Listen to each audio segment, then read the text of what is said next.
My name is Joel Kaplan. I'm Associate Professor at the School of Criminal Justice and Deputy Director of the Rutgers Center on Public Security. I'm going to talk to you today about risk terrain modeling, or RTM, and how it can be used for public health and safety matters regarding risk assessment and risk reduction strategies. We all have tons of data. It's certainly no surprise to any of you. But the one thing we have to analyze is that we have to analyze this raw data and the raw data tables in order to get meaningful information from it. When we allow ourselves to view data from different perspectives, we can learn new things and gain new insights. We can turn big data into smart data by changing our perspective, or by using a variety of analytical tools to get new and actionable information from the otherwise raw data tables. So risk terrain modeling is a way to look at your data from a geographic perspective. It brings a lot of different data sets together to look for important spatial relationships. When we analyze spatial data with RTM, we're diagnosing environmental attractors or generators of human behaviors. So for example, consider a place where children repeatedly play. If we focus only on the kids, we would miss the presence of swings and slides in open fields. What we might define as a playground that attract children to this location instead of other locations that are absent such entertaining qualities. The features of the landscape are influencing and enabling playful behavior. So with this in mind, risk terrain modeling was developed at Rutgers University to identify the risks that come from features of a landscape and to model how they co-locate to create unique behavior settings for crime. Many of you can probably imagine the cliche dark alleyway when you think of crime victimization. I've certainly seen far too many crime dramas on TV not to think of this. But in this case, we're considering at least two attributes of a landscape, that is an alleyway and poor lighting. And we can infer that the risk of crime is exceptionally high at the places where these particular attributes coexist.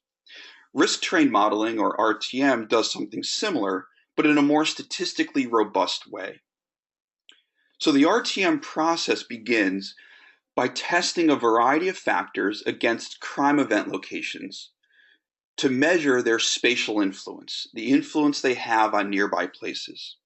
Important factors are selected and then weighted to produce a final model that basically paints a picture of places where criminal behavior is most likely to occur. Now, I'm saying crime as the topic issue here because it's what I'm most familiar with, and it's really where risk terrain modeling was formed. But I also know of RTM being applied to a variety of other topics, such as city planning, transportation, social welfare, maritime shipping, terrorism, business, asset protection, medicine, even public health. And I'm going to comment on a few of these in just a few minutes. But the risk terrain modeling software, or RTMDX, makes this process of risk terrain modeling easy and accessible. And I'll demonstrate this quickly as well. So risk terrain modeling was originally developed to solve a problem that many of us probably face. And that is, how do we leverage data and insights from various sources? And how do we connect the often disparate or disconnected data sets in ways that are useful to us? Risk terrain modeling brings multiple sets and sources of data together by connecting them to the environments that people live and behave in. Geography is the common denominator for risk terrain modeling. As a great example of the breadth of scope of RTM applications, there is a physician in Fort Worth, Texas, who's used risk terrain modeling to identify risky places for child abuse. And then organizations that help child abuse victims used the risk terrain maps to target ad buys and to put boots on the ground in high-risk places to help potential victims get out of dangerous situations before the abuse occurs. Her year-to-year predictions have been as much as 98% accurate, with as little as 4% of the city identified as high risk and accounting for over 50% of the abuse cases. They found that this was a more accurate method of identifying high-risk locations for abuse than the previously used hotspot mapping approaches of known cases. Another example is the Ideas for Peace Foundation in Colombia has used RTM to study micro-trafficking of drugs in 5 Colombian cities. The Joint Research Center for Transnational Crime in Milan, Italy has used RTM to study organized crime and homicides. An MA student has written a thesis on risk-train modeling to study active shooter events. And uh, recently we came across or learned about the Honduran Red Cross, who uses risk-train modeling to efficiently allocate ambulances in order to reduce response times for violent crimes, thereby hoping to improve patient outcomes at hospitals and then reduce homicides. There's a lot of ways in which RTM can be applied. At Rutgers, we've conducted risk-train modeling research on policing and crime in multiple cities throughout the United States. Some of these projects were funded by federal agencies. Some of them were just original unfunded research projects. And what we found was that policing strategies that are targeted at high-risk places resulted in as much as 35% fewer gun crimes in Newark, for example, or 33% fewer motor vehicle thefts in Colorado Springs. 42% fewer robberies were achieved in Glendale, Arizona, among many other positive outcomes in all the jurisdictions studied. Focusing on risky places, not just people, really can work to reduce violent and property crimes, and research has demonstrated this over and over again. We also found that environmental contexts for crime varies across different cities and across different crime types.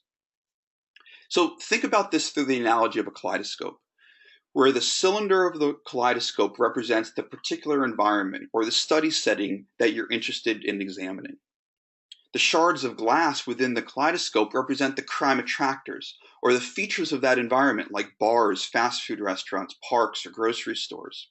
And as you move from environment to environment, it represents a turn in this kaleidoscope, so that the pieces come together in different configurations, each representing unique spatial and situational contexts that have implications for behaviors at those places. We all know that crimes cluster spatially, and other phenomena or outcomes from human events can cluster spatially as well. They're not always random. But with this analogy, what becomes clear is that it's not appropriate to assume that a standard response to crime problems at these locations will yield success. That is, that behavior settings differ, so interventions need to be tailored accordingly within your specific jurisdiction. Some traditional responses to crime, like density mapping or hotspots policing, assumes that crime doesn't move, that crime will continue to occur where it has always been, even when police intervene. Now, it's unlikely that any jurisdiction is going to be 100% successful at preventing crime, and crime can remain stable over time. Unfortunately, what often tends to happen is that crime hots do in fact remain stable or resilient over time, despite the many foot patrols and arrests and citations or other traditional policing tactics that are utilized there. This is because hotspot maps tell you where crime has been happening, but not why. They tell you where the problem has been, but they don't consider the spatial factors that make these areas opportunistic in the first place. They're really just signs and symptoms of environments that are highly suitable for offending, but they offer very little insights for solutions to manage crime problems. Risk-trained modeling provides a spatial diagnosis so that we can learn where to go, what to focus on when we get there, and why we're doing what we're doing. It doesn't have to be a replacement for what you're already doing, but it can certainly be a complement or an addition to the types of analyses and responses that you have and that you take. If police don't focus on the attractors of crime at certain places, then they end up playing whack-a-mole, as criminals displace to areas where police are not present, and then repeat the process. To stop playing whack-a-mole, we need to realize that targeting crime problems requires focusing on the mechanisms that enable hotspots to emerge, to persist, and to desist over time. We need to focus on the settings that influence illegal behavior. Research evidence shows that this is also the best way to predict new crime locations, even if crime hasn't occurred there before. And it's also not unlike the upstream approach to public health, whereby you try to address the underlying causes of the problems at hand. These are robbery incident locations for a 2-month period in Atlantic City. Risk train modeling was used to identify the most common attractors of robbery events and to forecast the most likely settings for the new incidents to occur during the next month. Hotels and rooming houses was found to be a top risk factor, with places located within a half a block from these facilities having over 18 times greater risk of robbery than elsewhere in the city. Convenience stores were also identified as a top risk factor, with more than 8 times greater likelihood of robberies occurring within a half a block. And takeout restaurants were found to create a spatial influence to nearby places that was 7.5 times greater than elsewhere. Now you'll notice that not every convenience store has crime nearby, but each robbery is more often than not located within close proximity to convenience stores. And the convenience stores that are at greatest risk are located near rooming houses and takeout restaurants. So when the spatial influences of these 3 risk factors interact and overlap, they create a range of relative risks throughout the city. And it suggests places where the greatest vulnerability for robberies are likely to occur. Shown here in the orange boxes on the larger map are the highest risk places. This area accounts for 0.2% of the city's land area and actually ended up hosting over 30% of the robbery incidents during the next month. So with the diagnosis of the environmental attractors of illegal behaviors, research proves that risk train modeling can make very accurate forecasts of new crime locations, even if crime has never occurred there before. The forecasted areas become the target areas for risk governance.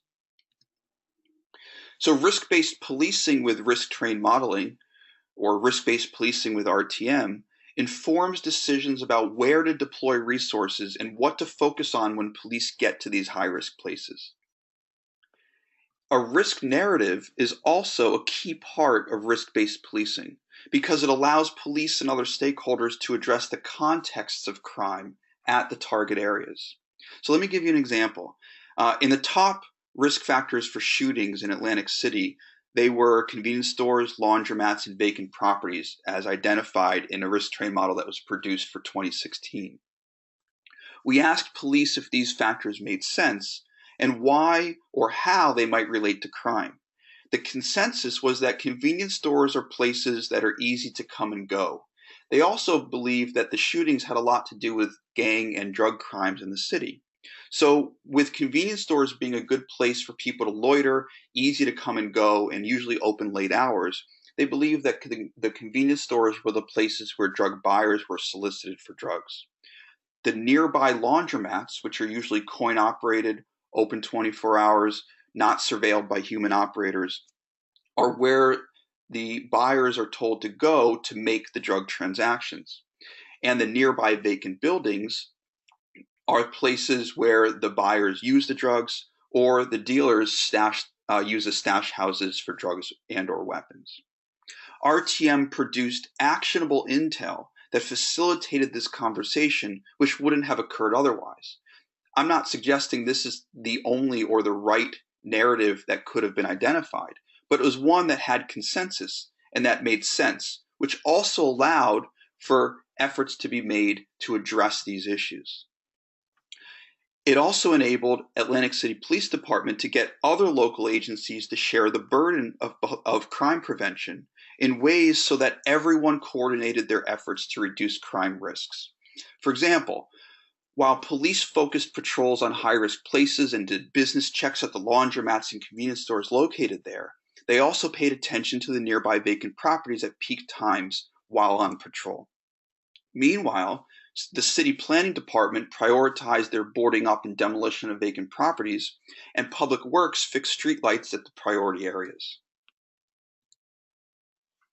Atlantic City has fully implemented risk-based policing with RTM in 2017 as the first full calendar year effort to implement the strategy.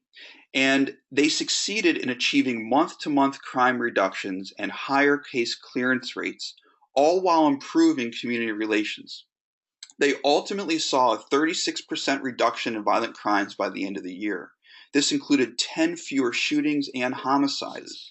But there's another reason why this is meaningful, particularly with regard to talking about geospatial risk assessments for public health and public safety. And that is that recent surveys have shown that 2/3 of gunshot victims are uninsured.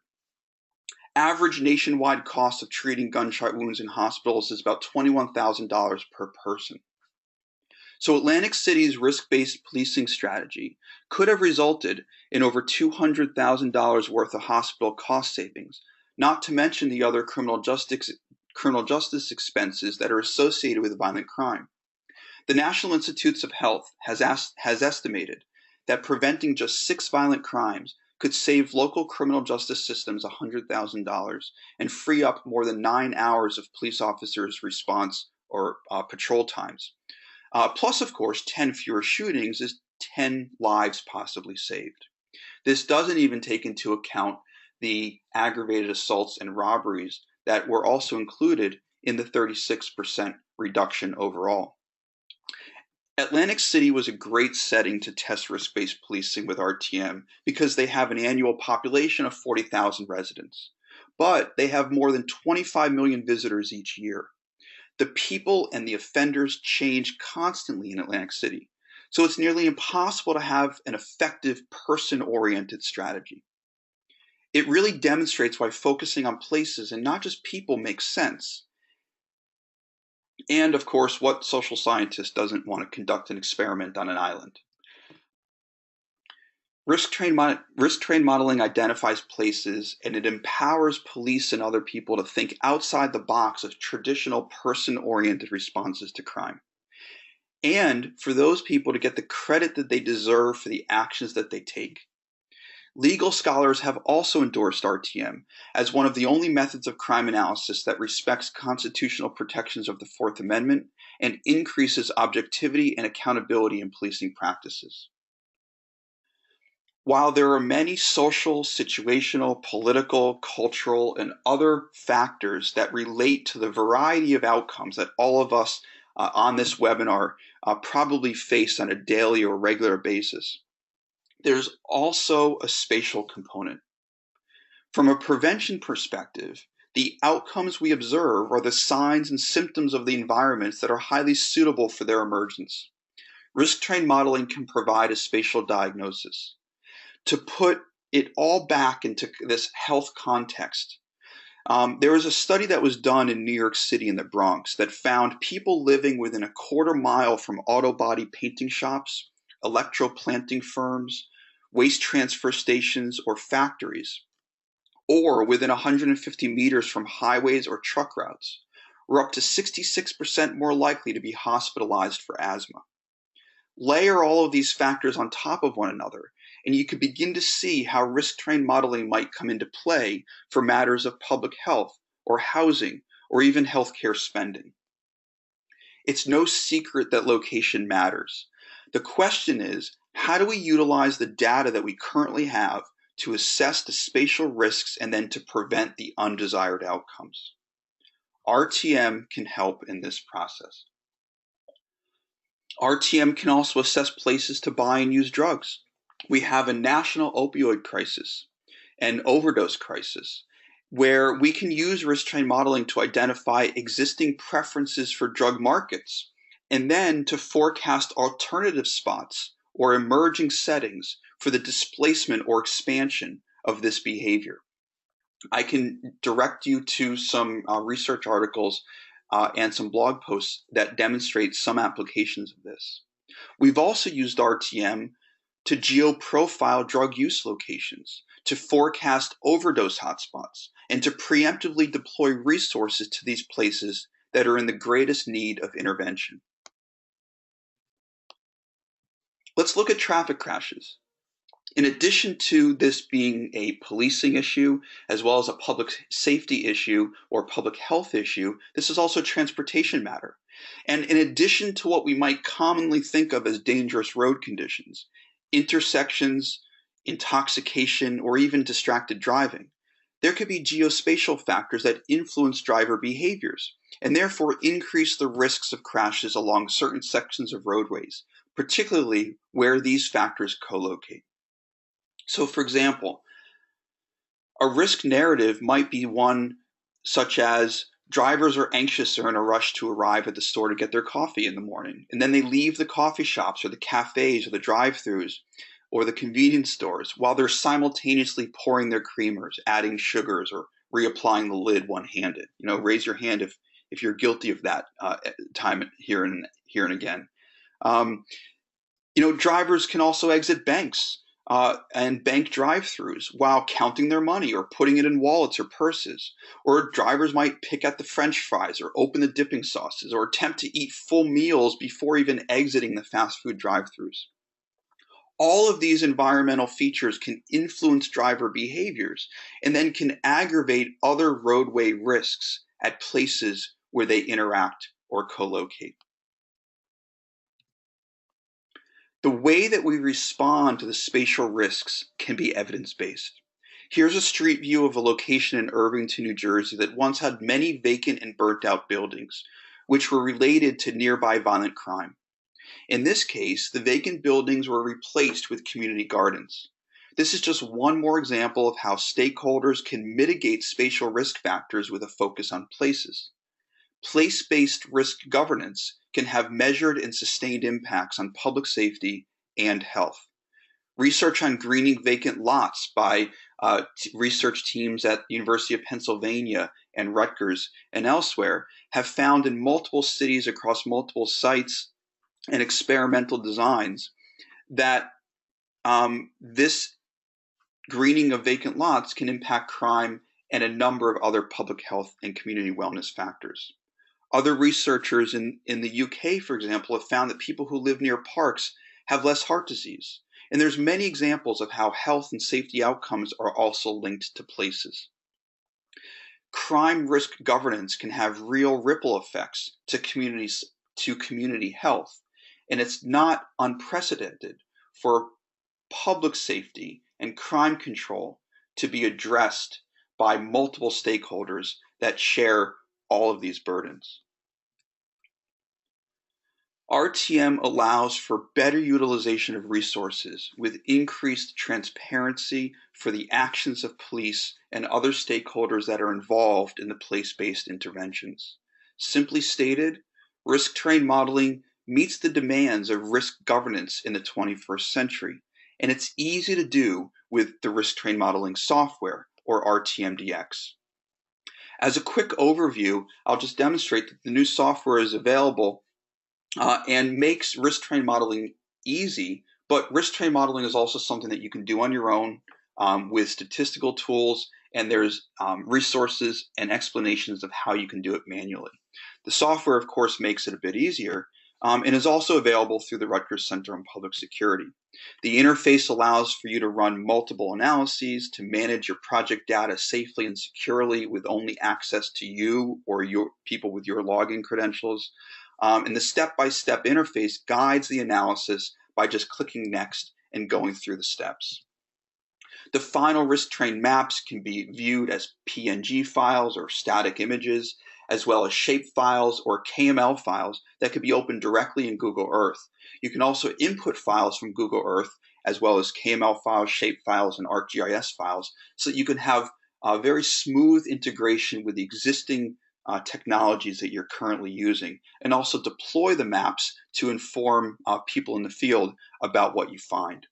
One takeaway from all of this is that it's important to consider the impact of the physical environment and how it influences outcomes resulting from human interactions at places. We all live our lives somewhere on the Earth's surface, so assessing the place-based risks of health and safety outcomes makes sense, and evidence shows that it works. I'm happy to answer any questions that you have. This last slide shows a couple places that you can get started. There's a 30% discount code for those of you who are interested in the book. If I can give it away to you for free, I would, but that's my author discount code. And there's a getting started page on the risktrainmodeling.com website, which gives you some simple steps to get started with RTM and how to access the software, as well as the training through which the software is available. Any of the articles that I've mentioned are also going to be on the rutgerscps.org website. If you click on either publications or the news link, it will provide some detailed explanations or annotations about the articles, as well as some links to download or view them. Any research articles that are not available to you that you'd like access to, let me know and I can get them for you. Any article that I've published or have been involved with, I have available on my website. If you go to jkaplan.com and click on the full text articles link, the password for that is 615 capital GIS. And you can have access to all the PDFs of my research studies as well. So these are just a few resources that will help you get started should you choose to do so. I'm also available to anybody who would like to think out loud or need somebody to listen to some of their ideas and to offer some advice. If it's solicited, I'm happy to provide some. I know that there's also some solicitations through Bureau of Justice Assistance, Department of Justice, National Institute of Justice, and some other agencies right now with end dates for the proposals due at the end of April. Some of them in